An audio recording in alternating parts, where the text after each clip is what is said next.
2600여 년 전 고타마 시타르타의 깨달음으로 탄생한 불교. 인도에서 시작된 불교는 실크로드를 따라 바닷길을 따라 세계로 뻗어나가 세계인의 종교가 됐습니다. 모든 형성된 것은 변하기 마련이며 고통이다. 그리고 나라고 여길 만한 것은 없다는 혁명에 가까운 사상은 세계인의 마음을 흔들었고, 부처님이 말씀하신 괴로움에서 벗어나는 방법은 전 세계 많은 이들이 선택한 삶의 방식이 됐습니다. 진리를 깨친 성인, 붓다의 가르침이 만든 거룩한 파도, 깨달음의 땅 인도에서 청교도의 나라 미국까지 국경, 인종, 종교를 넘어 불교가 꽃피워온 사상과 문화를 지금 만나봅니다.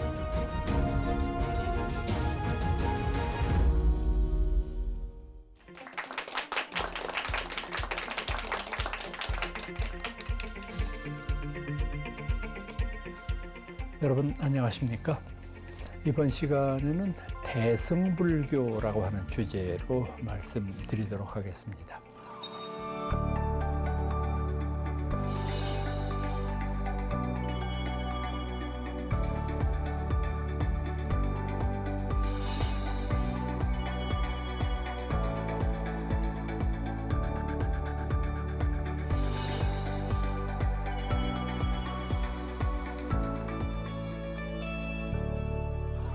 대승, 인도말로는 마하야나라고 쓰는데, 마하라고 하는 뜻이 크다, 위대하다 이런 의미이고, 야나라고 하는 것이 수레라는 뜻이기 때문에 마하야나, 크고 위대한 수레 이런 뜻이 되겠죠. 부처님 가르침을 수레에 비유해서 당신들은 매우 훌륭한 가르침을 전수받고 있는 그런 사람들이다 이런 뜻이 되겠고, 또 그 대승에 대한 반대말로는 소승이 연상이 되는데, 자주 그 대승불교의 문헌에 보면은 소승을 깔보는 듯한 언사, 그리고 소승들의 잘못을 지적하는 그런 표현들이 많이 나오는데, 구체적으로 그때의 소승이 누구를 가리키느냐 하는 것은 명확하지가 않습니다. 우선 우리가 이해해야 될 부분은 뭐냐 하면, 부처님이 열반하시고 난 다음에 우리 불교 교단이 아주 신속하고 격렬하게 교단의 분열이 일어났다고 하는 점입니다. 그래서 부처님 열반하시고 200여 년 만에 무려 20개 정도의 불교파가 생겼다 이렇게 기록들을 하고 있는데, 그러면은 왜 이렇게 불교 교단이 쉽게 분열했을까 하는 문제도 우리가 생각해 보지 않을 수가 없는데, 우선 가장 큰 이유는 교통 문제였으리라고 생각합니다. 즉 부처님께서 우리 곁에 계실 때에는 그 교화 영역이 남북으로 따져서는 그저 불과 한 500리 정도, 동서가 그거보다는 조금 길어서 한 1000리 정도 되는데, 그 지역이 불교 영향권 속에 있는 인도의 지역이었는데, 부처님께서 열반하시고 난 다음에 불교가 급속도로 해외로 전파가 되지 않습니까? 그래서 불교의 해외 전파가 이루어지게 되면서 동남아시아 일대가 전부 불교 문화권으로 이루어지고, 또 북쪽으로도 마찬가지입니다. 북쪽으로도 지금 우리가 보는 이제 그 네팔을 통과해서 아프가니스탄, 그리고 더 발길을 넘어서 중동 지역, 지중해 연근까지도 불교가 발전하게 되거든요. 이렇게 되다가 보니까 중앙에 어떤 통제기구가 없는 상황에서 불교가 이렇게 멀리 펼쳐지게 되니까, 당장에는 뭐 별 문제가 없겠지만 몇십 년, 몇백 년이 지나게 되면 언어가 다르고 풍습이 다른 나라의 지역에서 전혀 다른 어떤 형태의 불교가 나타날 수밖에 없다. 그러니까 교통 문제가 제일 큰 문제였을 것이고, 또 다른 하나를 들려고 하면은 역시 교단 분열의 가장 큰 원인은 계율에 대한 해석 문제일 거라고 보고 있어요. 그러니까 부처님이 계실 때는 역시 문제가 안 됐던 것이 어려운 상황이 발생하면 석가모니한테 가서 물어보면 되잖아요. 이럴 경우에 어떻게 하면 좋습니까? 그런데 이분이 지금 안 계신단 말이에요. 그러니까 이 똑같은 이제 그 사항을 놓고 해석하는 사람의 입장에 따라서 달리 해석될 수가 있잖아요. 예를 들어서 불교의 계명 중에 오후 불식계라는 게 있습니다. 오후에는 공양을 하지 않는다. 하루 두 끼만 자시는 걸로 이렇게 돼 있는데 오후라고 하는 개념이 문제가 됩니다. 오후라는 거는 12시 이후 아니겠어요? 그런데 혹시 사람이 바쁜 일이 생기고 막 급하게 움직이다가 보면은 1, 2분 정도 좀 늦을 수도 있지 않냐. 그러니까 원문은 어떻게 되어 있느냐 하면 해시계에 손가락 3개, 그러니까 12시 3분입니다. 12시 3분까지는 먹을 수 있도록 하자. 그러니까 또 한쪽에서는 그건 안 된다. 왜? 얼핏 보면은 굉장히 고지식한 것 같지만 3분은 되는데 4분은 안 될 이유가 없잖아요. 4분은 되는데 5분 안 될 이유가 없잖아요. 이렇게 되다가 보면 원칙이 한번 무너지게 되면 다 무너지게 되니까 조금 불편하더라도 그냥 지키자. 이런 파가 생기고 아니다. 규율이라고 하는 것은 경우와 형편에 따라서 조금씩 바뀌어야 되는 거 아니냐. 이렇게 다투다가 파가 그냥 갈라지게 되는 경우도 있고요. 또는 부처님 당시에는 이 화폐라는 게 없었어요. 그러니까 그때는 물물교환을 할 수밖에 없는 상황인데 부처님이 열반하신 이후에는 화폐가 생겼어요. 그 화폐를 가지고 물건을 팔고 살 수 있게 되는데 여기에 우리 불교가 저촉되는 법이 뭐냐 하면 무소유기예요. 아무것도 가져서는 안 되는데 비구들이 아무것도 가져서 안 되는 것을 고집하면은 돈도 가져서는 안 되잖아요. 그러면은 이를테면 우리가 여행을 가다가 나룻배를 타고 저쪽으로 건너가야 될 형편이 생겼을 때 스님네들은 돈이 없으니까 그럼 배를 탈 수가 없어요. 그럼 헤엄쳐서 가야 된다는 얘기잖아요. 또 육지를 여행할 때도 다른 사람들은 마차 같은 것이 있고 그걸 돈을 내고 편안하게 갈 수 있는데 스님들은 뛰어야 되잖아. 돈이 없으니까. 그럼 이건 말이 안 되지 않느냐. 그렇게 됐을 때 문제가 또 있어요. 그럼 돈을 얼마를 가질 수 있도록 하느냐. 이게 사회에 따라서 다 다를 거 아니에요. 이를테면 요즘 우리가 사는 시대를 생각을 했을 때 스님들이 가질 수 있는 돈을 100만 원으로 결정하냐, 50만 원으로 결정하냐. 이게 100만 원이면 왜 100만 원이냐, 50만 원이면 왜 50만 원. 그게 전부 단서가 있어야 되니까 이게 복잡해요, 문제가. 그래서 이런 문제를 가지고 또 서로 간에 의견이 대립될 수가 있으니까 갈라지는 경우가 있었을 것이다. 그래서 굉장히 많은 불교 분파가 생기게 되는데, 자, 불교의 파가 여럿으로 갈리게 되면 어떻게 되느냐. 각자가 자신의 입장에서 자신들이 정론이고 자신 이외의 다른 부파는 정론이 아니라고 주장할 수밖에 없잖아요. 그러니까 자신들이 부처님이 가르치신 가르침을 유리하게 해석해서 논서들을 만들어내기 시작하는 거예요. 그 상대편의 입장에서 봤을 때는 말도 안 되는 걸 저 사람들이 만든다 하니까 그분들도 또 만들 수밖에 없잖아요. 당시 교육의 기회가 일반화되어 있지 못하던 상황 아니에요. 글을 읽고 보고 쓸 수 있는 사람들은 스님들밖에 없는데 스님들이 이 소중한 지식을 많은 다른 중생들을 위해서 가르쳐야 되는데도 불구하고 자신들끼리 싸움하는 데만 쓰고 있잖아요, 지금. 이걸 다 해서 이러이러한 전거를 다 대고 부처님이 이렇게 말씀하신 것이 이런 의미이기 때문에 결국 내가 주장하는 이것은 맞다. 이렇게 얘기하다가 보니까 완전히 불교가 산중불교가 되고 그리고 학술적인 것만을 강조하는 공부 굉장히 많이 한 큰 스님들이 그런 논쟁을 일삼으니까 참 이것이 대승불교도들의 입장에서 봤을 때에는 참 못마땅해요. 부처님이 무엇 때문에 우리 곁에 오셨고 불교를 창시했을까? 두말할 나위도 없이 중생을 위해서 오신 거 아니냐. 근데 지금 교단에서 하고 있는 행위들을 보면 중생을 위한 것이 아니라 자기 자신을 위해서 공부하고 있어. 그러니까 이게 무슨 불교냐. 이런 불만이 팽배해질 수밖에 없고. 그래서 아마 그런 기성교단 가운데에서 잘못된 행각을 벌이고 있는 분들을 소승이라고 가리키지 않았나. 이렇게 짐작을 해볼 뿐입니다.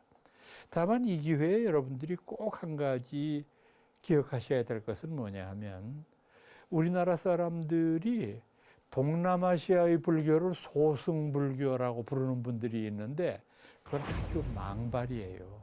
말도 안 되는 소리예요. 아니 어떤 사람이 자신이 믿는 불교는 작고 열등하고 남의 나라에서 믿는 건 크고 훌륭하고 이렇게 말하는 사람들이 어디 있겠어요.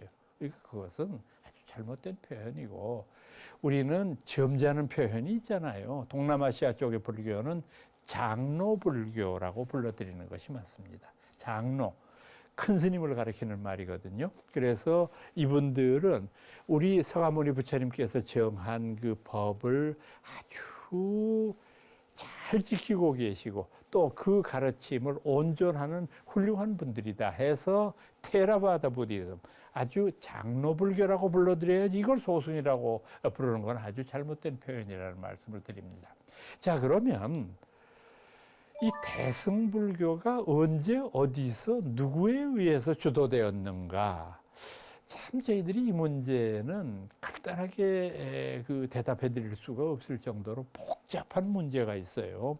왜 그러냐면은 불교의 창시는 서가모니 부처님이라고 하는 인물이 뚜렷하게 등장을 하잖아요. 근데 대승불교는 뚜렷한 어떤 한 인물이 등장하지를 않아요. 그렇기 때문에 연대에도 혼동이 있어요. 어떤 학자들은 기원전 3세기가 되면 이미 대승불교가 싹트기 시작했다. 이렇게 주장하는 분들도 있고 아니다. 기원 전후다. 이런 분들도 있고 또 어떤 분들은 아니다. 용수보살 등장 이후다. 이렇게 말하는 분들도 있고 그래서 정확하게 어떤 게 옳은지를 모르겠는데 한 가지 확실한 점은 뭐냐면 대승불교의 발원지, 진원지는 남부인도였다. 그건 분명한 사실이에요. 그러니까 부처님이 태어난 데는 인도의 중북부 지역 아닙니까? 그러니까 중북부 지역에서 태어난 불교가 서서히 남쪽으로까지 전파된 데 반해서 대승불교의 움직임은 오히려 역으로 남쪽에서부터 시작해서 북으로 서서히 올라온 것으로 볼 수 있습니다. 그럼 왜 남부 지역이 대승불교의 진원지가 됐을까? 거기에는 두 가지를 고려해야 돼요. 재정적인 문제와 정치적인 안정, 이 두 가지를 고려해야 돼요. 왜냐하면은 이 위대한 종교운동이라고 하는 것은 결코 정치적인 안정이나 경제적인 뒷받침이 없으면은 이건 이룩될 수가 없는 거거든요.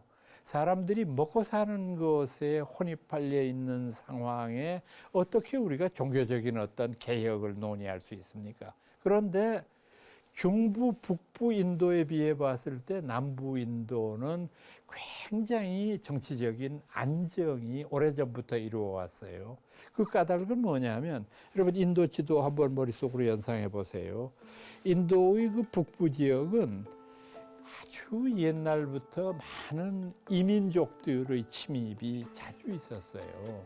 그러니까 그 일대가 중동 지역하고 아주 가깝지 않습니까? 그러다가 보니까 이슬람이라고 부르는 종교를 믿고 있던 이들이 가끔 가다가 인도 쪽으로 침범해 들어오기도 하고 그래서 이 중북부 지역은 늘 언제나 정치적으로 혼란스럽고 정치적으로 혼란스럽다가 보니까 경제적인 번영을 누릴 수가 없는데 그에 비해 보면은 남부 인도는 육로로 교통을 하는 것이 아니라 바다를 통해서 해상 무역을 하지 않습니까? 인도 서부에 있는 최대 항구는 뭄바이라고 그러지 않습니까? 근데 그 인도의 서부 지역의 뭄바이는 말 그대로 국제적인 도시거든요. 그 옛날에도 거기는 유럽을 오고 가는 무역선들이 빈번하게 움직였던 데고, 또 인도 동부에 있는 최대 항으로는 캘카타 같은 데가 있지 않습니까? 캘카타, 지금도 세계 최대의 도시죠. 인구가 2천만이니까. 거기에서 주로 중국이나 동남아시아 쪽으로 이 무역선이 오고 가니까 굉장히 엄청난 부가 쌓일 수밖에 없고, 또 그러다가 보니까 이 부를 뒷받침하는 정치적인 안정이 있었어요. 이 기원 후에 남부 인도를 지배한 왕조는 안드라 왕조라고 하는 데인데요. 이 안드라 왕조는 막강한 경제력을 바탕으로 해서 정치적으로 평온했기 때문에 이런 대승불교와 같은 운동이 일어나기가 아주 쉬웠을 것이라고 생각을 합니다. 그런데 이 대승불교가 그야말 맞다나 많은 이들의 사랑을 받고 불교의 개혁이라고 하는 중심 사상을 이룩한 데에는 용수라고 하는 위대한 분의 등장이 필요합니다. 지금 이 용수보살이라고 하는 분은 인도 이름으로는 나가르주나라고 부르는 분인데, 연대가 정확하지 않은데 기원 후 150년경에서 기원 후 250년경 사이, 이 사이에 활약했던 분이고, 이분은 남부인도 출신입니다. 원래는 이분이 장로불교 쪽의 교학을 열심히 공부하다가 참 마음속으로 느껴지는 바가 있어서 대승불교로 전환하는 그런 그 위대한 분인데, 이 용수보살을 저희 그 불교 문화권에서는 뭐라고 높여 부르느냐 하면은 팔종의 조사다 그래요. 무슨 뜻이냐 하면 불교 종파가 여럿 있는데 그중에 8종파를 실제적으로 일으킨 인물이 바로 이 용수보살이다, 이렇게 설명을 하고 있습니다.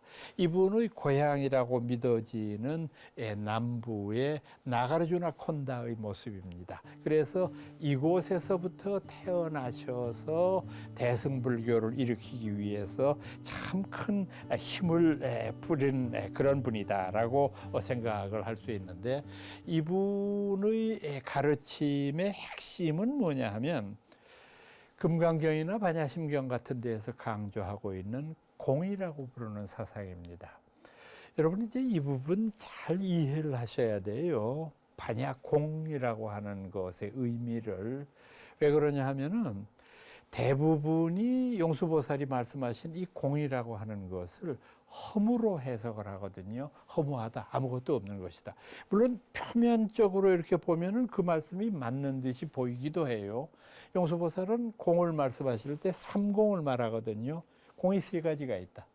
첫 번째는 뭐냐? 아공. 나라고 부르는 존재는 영원할 수 없다. 그렇지 않습니까? 우리가 영원히 살 수는 없어요. 그런데 이 세상의 모든 존재가 그래요. 나만 그런 게 아니라. 그거 법공입니다. 나 이외의 삼라만상이 전부 영원할 수 없는 것이다. 그런데 이렇게 여러분들이 설명을 들으시다가 보니까 말은 맞는데, 아, 진짜 허무하네. 내가 이렇게 공인데 공부는 해서 뭐하고, 내가 결혼을 해서 뭐하냐, 공인데, 이런 생각에 빠져들 수 있잖아요. 지금 그 부분은 여러분들이 공은 공하지 않다고 생각하셨기 때문에 그렇게 생각하는 거예요. 그래서 이 양반은 3번째로 말씀하신 게 공공. 공도 또한 공이다. 자, 한번 생각해 보세요. 모든 것이 만약에 허무하다고 한다면 허무하다는 우리의 생각도 허무해야 되잖아요.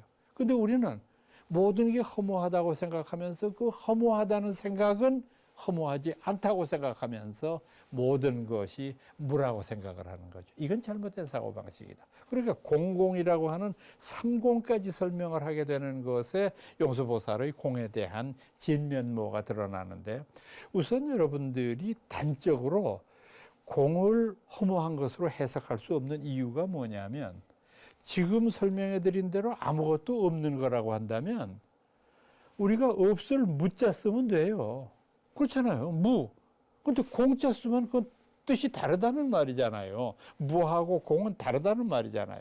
그럼 뭐가 다르냐?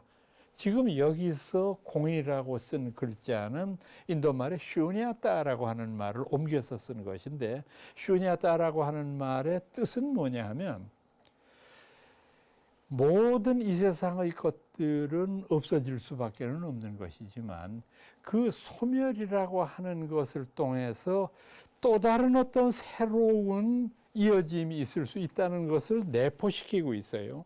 그래서 저는 이 공이라고 하는 말을 잘 설명하고 있는 우리말이 있다고 생각을 해요. 우리말 중에서 여러분 흔히 쓰는 말이지만 비어있음 이런 말 많이 쓰죠. 그 방 어디 누구 있나? 비어 있는데요. 우리가 흔히 쓰는 말이잖아요. 비었는데 뭐가 있냐고. 근데 우리말에 참 묘미가 있잖아요. 비어 있습니다, 이거. 그래서 저는 그 공이라고 하는 것을 허공과 비슷한 거라고 생각해요. 여러분 생각해 보세요. 허공, 눈에 보이지도 않고 만져지지도 않아요.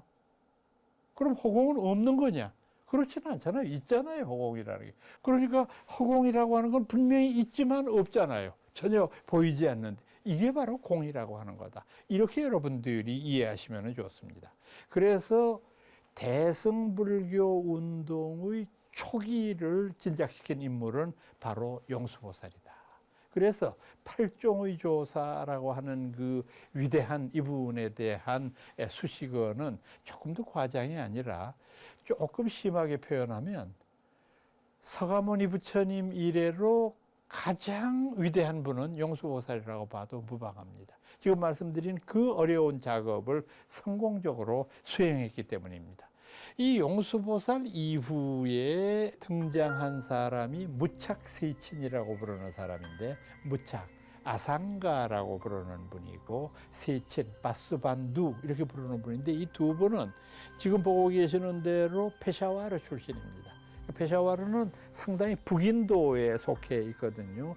이 북인도의 페샤와르라고 하는 데가 오늘날은 파키스탄의 영토 속에 있습니다. 옛날에 뭐 인도 대륙 안에 있었겠지만은, 그래서 지금 여러분들 보시는 것은 페샤와르 박물관에 소장되어 있는 아름다운 불교 조각품들에 대한 것을 보고 계시는데, 얼핏 여러분들 보시기에도 조금 불상인데도 뭔가 좀 이채롭다는 느낌 받지 않으십니까? 이것은 가장 중대한 이유가 뭐냐 하면은 이 일대에 있는 여러 가지의 것들이 거의 대부분 알렉산더 대왕이 이룩해 놓은 히랍 조각의 영향을 받았기 때문에 그렇습니다. 이 알렉산더 대왕이라고 하는 사람은 기원전 4세기경에 마케도니아라고 하는 히랍의 변방 아주 자그마한 나라에서 출현한 분인데, 이 사람이 전 유럽을 통일하고 그 여세를 몰아서 중국을 정복하기 위해서 인도의 북부 지역을 침공을 합니다. 인도는 처음으로 서양 사람들의 지배를 받게 된 거예요. 알렉산더는 죽었지만 알렉산더가 히랍 사람들을 북부 인도를 통치하도록 괴뢰 정부를 세우고 죽었거든요. 그렇기 때문에 이 인도 사람들이 처음으로 히랍의 그냥 여러 그 조각들을 보게 되는데, 지금 여러분들이 보고 계시는 대로 간다라의 불상, 특히 그 제일 좌측의 불상은 아무리 봐도 저것이 부처님이라기보다는 히랍 사람을 연상시키는 그런 그림 아닙니까? 아마 이제 이런 것들이 간다라 미술의 특징이라고 볼 수 있겠고, 그래서 간다라 지역의 영향을 가장 많이 받을 때가 언제였느냐 하면은 인도에 쿠샨 왕조라고 하는 사람들이 들어서고 그곳에 카니시카라고 하는 임금이 들어섰을 때 그 영향을 제일 많이 받았는데, 그러니까 이분들은 처음 알렉산더의 후손들의 치하에서 제우스 신상을 보고 비너스 신상을 본 거예요. 참 아름다운 그런 모습들을 보면서 이분들 그런 생각을 했어요. 우리 불교에도 얼마든지 그런 소재가 있을 수 있는데 우리도 그걸 만들어 보면 어떨까? 근데 서가모니 부처님은 인멸하시면서 당신의 얼굴 모습을 그림으로 그리거나 조각으로 만들어서 모시는 것을 금했어요. 그러니까 이분의 깊은 의도는 뭐냐 하면 사람들이 자신의 본래 뜻 그리고 그 마음 이것을 이해해야 되는데도 불구하고 형상에만 집착하게 되면 잘못된 방향으로 흐를 수 있다는 판단이었겠죠. 그러다가 보니까 서가모니 부처님이 인멸하시고 200년 동안에 저희 불교에는 전혀 조각도 없었고 그림도 없었고 부처님에 관련된 아무것도 없어요. 아주 고대 조각들을 보면 그래도 뭘 이렇게 조각을 하거나 그림을 그릴 때에 부처님이 등장해야 될 때가 있잖아요. 그때는 이렇게 보면 부처님이 대각을 이루신 장면을 표현하고 싶을 때에는 보리수 나무를 그려 넣었어요. 그래서 보리수를 이건 부처님의 대각을 의미하는 거다. 또 부처님께서 법을 설하는 그런 장면, 여러 제자들 앞에서 설명하는 그런 장면이 있을 때에는 법륜이라는 걸 새겨놨어요. 법륜, 수레바퀴요. 부처님이 진리의 수레바퀴를 굴리셨다 해서 법륜이라고 부르거든요. 그렇게 표현을 했어요. 그러다가 이때 이르러서 이분들도 이제 조각을, 불교 조각을 만들기 시작한 거예요. 그래서 부처님의 모습이 꼭 히랍 사람 같이 이렇게 묘사가 된 것이 간다라 초기의 미술이에요. 그러다가 이 간다라의 불상들이 나중에 인도적인 모습으로 정착하는 것을 우리가 마투라의 불상이라고 부릅니다. 간다라 불상이 인도적인 모습으로 정착하게 되는 거죠. 그러니까 어떻게 되느냐? 알렉산더 대왕의 침공은 인도 사람들의 입장에서 봤을 때는 치욕적인 일이었겠지만은 그것을 통해서 예기치 않았던 동서문화의 교류의 장이 펼쳐지게 되는 것이 바로 그 예라고 볼 수 있습니다. 그 동서문화 교류의 가장 대표적인 예를 밀린다 팡하라고 하는 불경에서 찾아볼 수가 있습니다. 밀린다라고 하는 임금이 팡하라고 하는 건 문답입니다. 묻고 답했다. 그러니까 밀린다 왕의 물음 이런 의미가 되죠. 이제 이것은 그 배경으로 보면은 아까 말씀드렸던 대로 이제 인도의 북부 지역의 히랍의 임금이었던 밀린다라고 하는 사람이 통치를 하고 있는데 이분은 군왕이면서도 굉장히 철학적인 조직력이 뛰어난 분이었던 것 같아요. 그래서 이분과 토론해서 이긴 사람이 없다고 할 정도로 굉장히 토론에 능하고 철학적인 지식에 해박한 사람입니다. 그래서 이분이 불교의 뛰어난 논사들을 다 만나서 서로 이야기를 나눠봤습니다마는 끝내는 불교의 논사들이 굴복할 수밖에 없는 아주 뛰어난 재치와 그런 능력을 가지고 있는 분입니다. 그래서 이분이 호언을 했답니다. 이 넓은 인도 천지에 불교를 대표할 만한 스님이 한 분도 없단 말인가? 내가 묻는 질문에 대답도 제대로 못하는 사람들이 무슨 수도하고 도를 닦는 큰 스님이라고 말할 수 있겠는가? 그래서 인도 불교인들이 굉장히 자존심이 상했을 거 아니에요. 서양 사람한테 이런 모진 소리를 듣고. 그래서 모든 사람들이 나가세나라고 하는 비구 스님을 추천을 했습니다. 그래서 이제 이 밀린다 팡하라는 경전의 첫머리는 뭐냐 하면 밀린다 임금과 나가세나 비구가 처음 만나는 장면입니다. 그 만나는 장면을 아주 장엄하게 표현을 하는데 먼저 이제 만나야 되기 때문에 만나서 인사를 해야 되지 않아요? 그래서 밀린다 임금이 먼저 물었습니다. 큰 스님, 이름은 무엇입니까? 성함이 어떻게 되시는지요? 나가세나 비구는 이렇게 대답을 합니다. 대왕이시여, 많은 사람들이 저를 가리켜 나가세나라고 부릅니다. 그러나 사실 나가세나라고 불리울 그 아무것도 없습니다. 그 틈을 파고들었어요. 여러분 잘 들으셨죠? 지금 이 비구는 여러 사람 앞에서 거짓말을 하고 있습니다. 자기 입으로 자기는 나가세나라고 불린다고 해놓고 나가세나라고 불리울 아무것도 없다고 합니다. 그러면 지금 내 앞에 있는 자는 누굽니까? 나가세나가 아니면. 그리고 불교인들은 듣자 하니까 나고 죽고 하는 윤회를 되풀이한다고 하는데 윤회하는 주체는 누구입니까?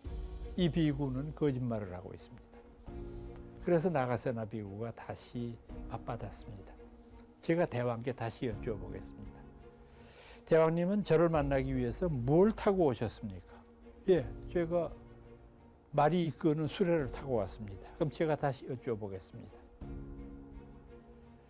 수레의 바퀴가 수레입니까? 아닌데요.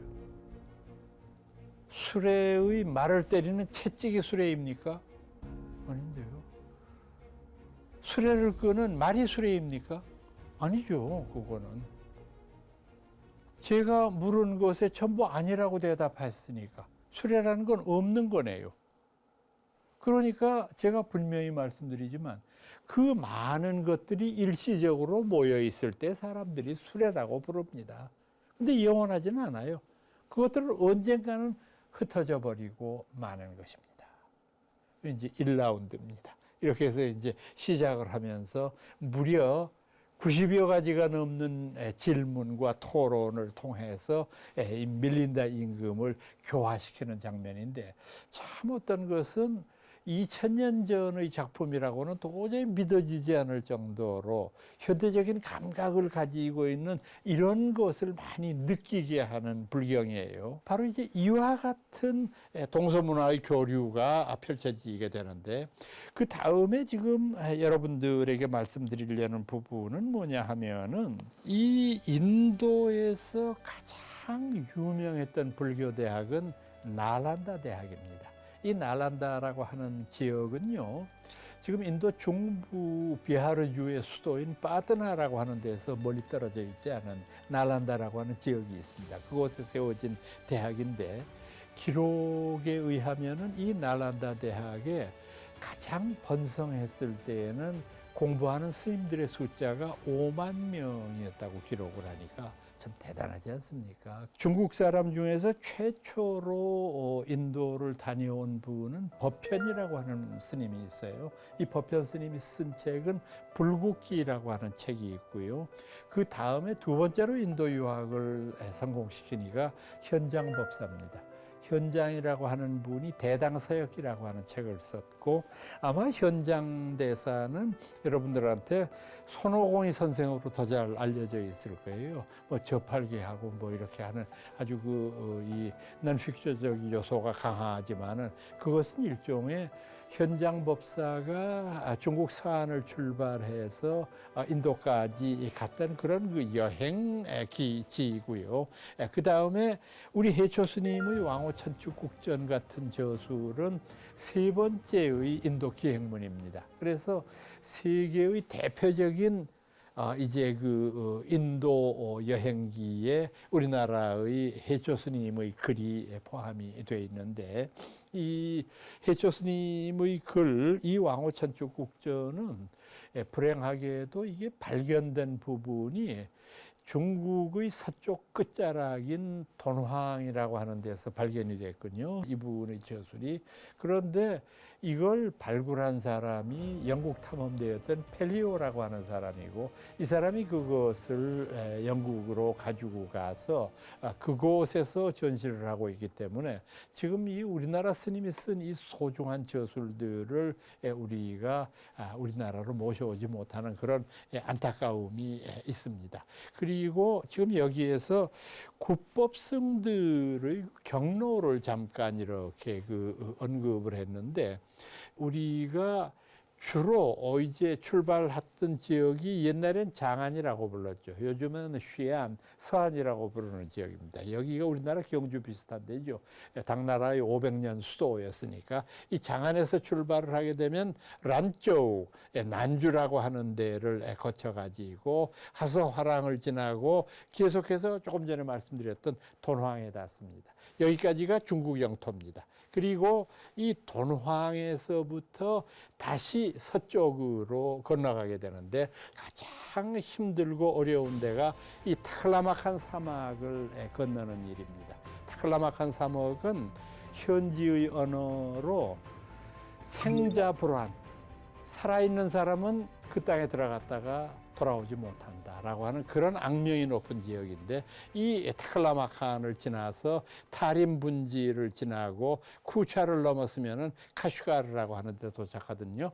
이 카슈가르에서부터 다시 타클라마칸이라고 하는 엄청난 그 사막의 뒷자락에 있는 큰 산맥, 그것을 다시 건너야 드디어 인도에 도착하지 않습니까? 그래서 인도에 들어가게 되면 간다라 지역을 거쳐서 페샤와르, 탁실라 이 일대를 거쳐서 다시 이제 이 남쪽으로 내려가서 지금 여러분들한테 말씀드리고 있는 사성지를 지나서 바로 나란다에 도착하게 되는 것이죠. 그래서 이 실크로드의 신라 같은 길에 해초 스님이 걸어가시는데 편도에 3년 반 걸렸습니다.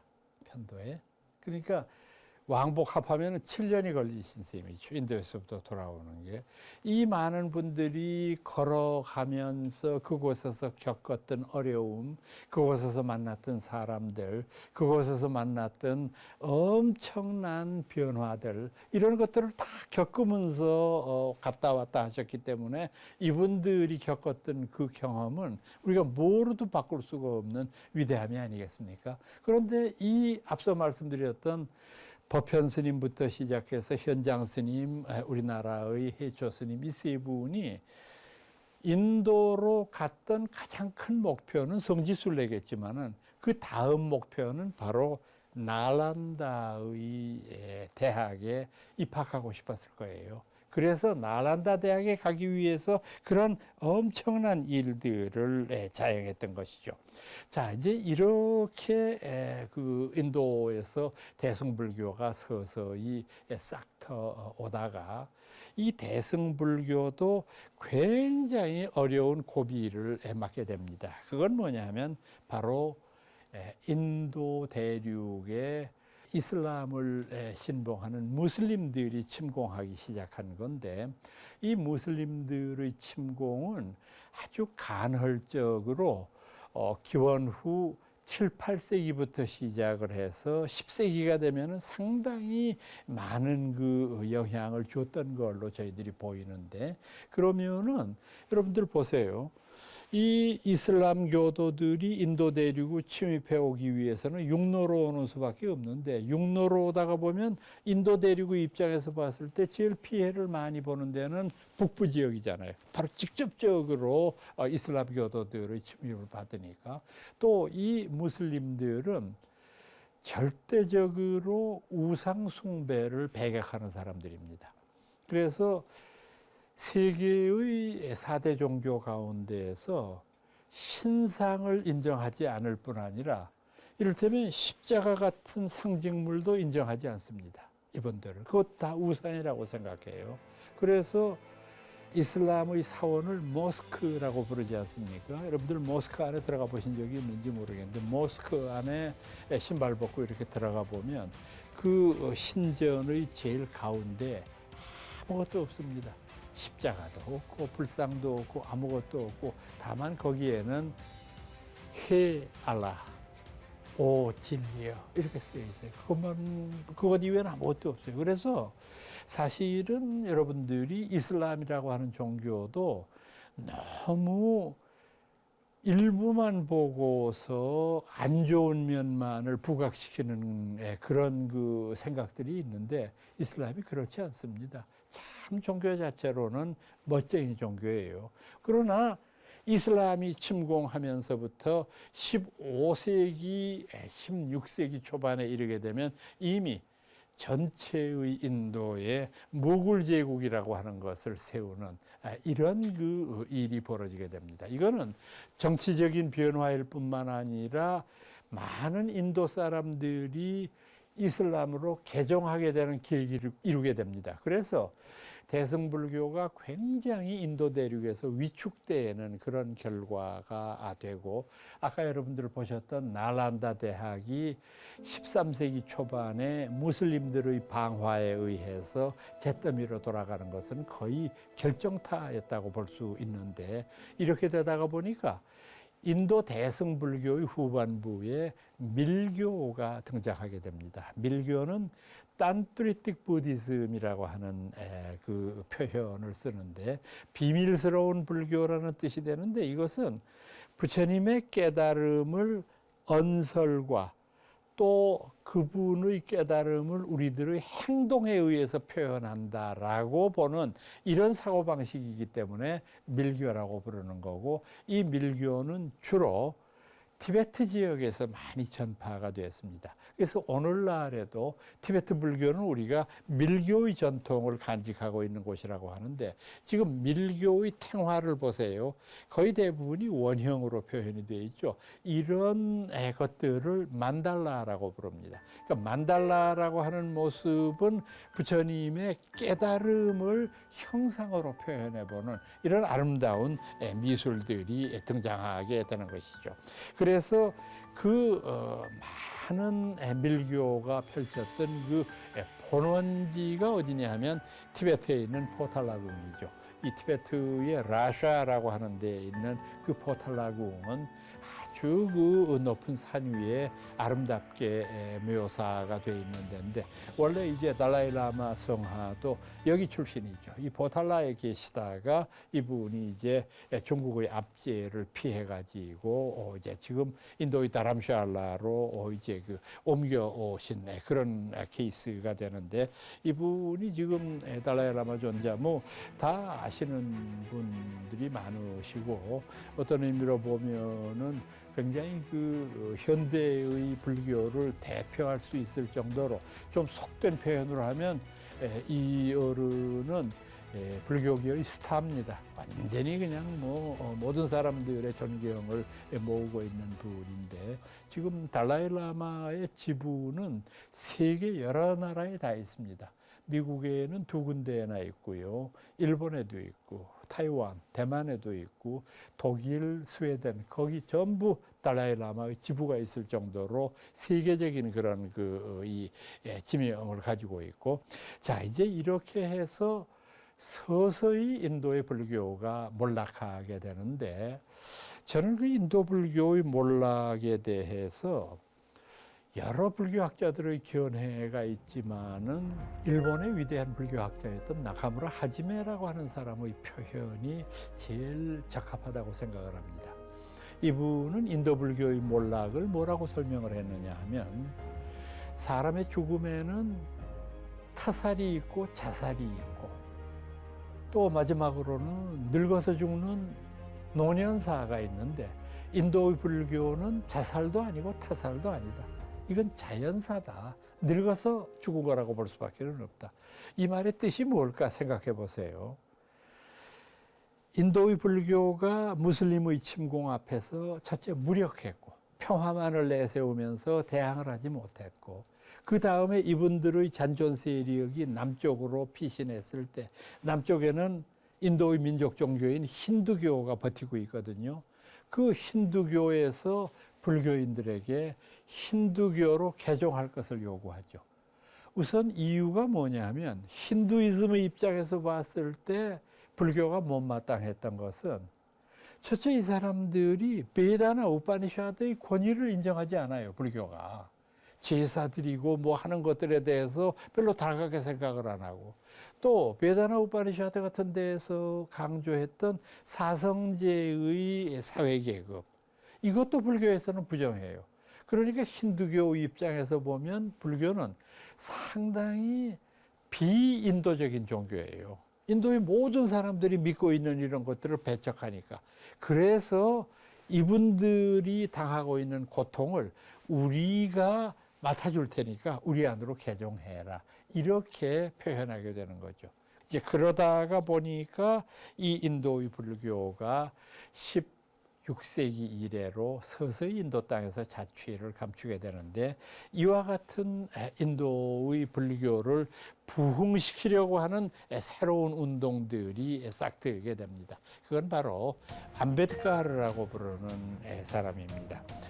인도의 그 현대사에 있어서 가장 주목받는 분인데 이 암베드카르라고 하는 분이 그렇게 많은 인도인들의 존경을 받을 수 있는 이유는 이분이 출신 자체가 수드라 출신이에요. 천민 계급의 출신인데 참 탁월한 그 자신의 노력으로 이분이 아주 위대한 업적을 많이 쌓았는데 이분이 또 불교 신자예요. 그래서 자기 자신이 수술하기 때문에 더 그랬는지도 몰라요. 모든 생명의 평등을 주장하는 불교야말로 새롭게 조명돼야 된다라고 하는 불교 부흥운동을 일으켰던 장본인입니다. 그렇게 해서 이분이 인도의 나가푸르에서 이제 그 불교로 많은 힌두교도들이 개종하는 의식을 거행한 적이 있고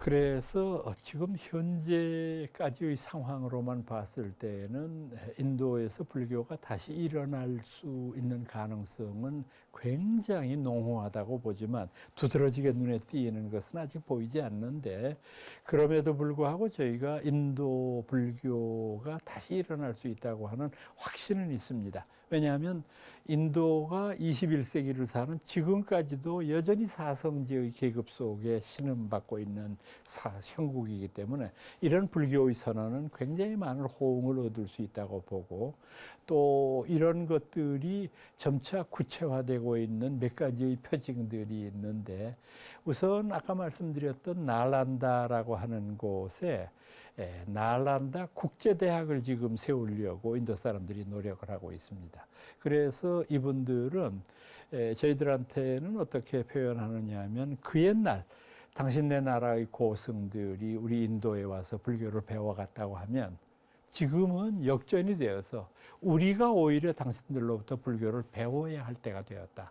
그러니까 국제불교학대학을 세우니까 당신들이 여기에서 일본 정부에게는 일본 불교학과, 저희들한테는 한국 불교학과, 또 중국에는 중국 불교학과 이렇게 만들어서 당신들이 교수를 파견해서 여기서 이런 새로운 불교의 움직임들을 주도해 달라라고 하는 그런 청이 있을 정도로 적극적입니다. 지방자치의 그 관리들도 그렇고 많은 그 영향력 있는 분들이 불교라고 하는 위대한 종교의 부흥을 기대하고 있는 분위기입니다.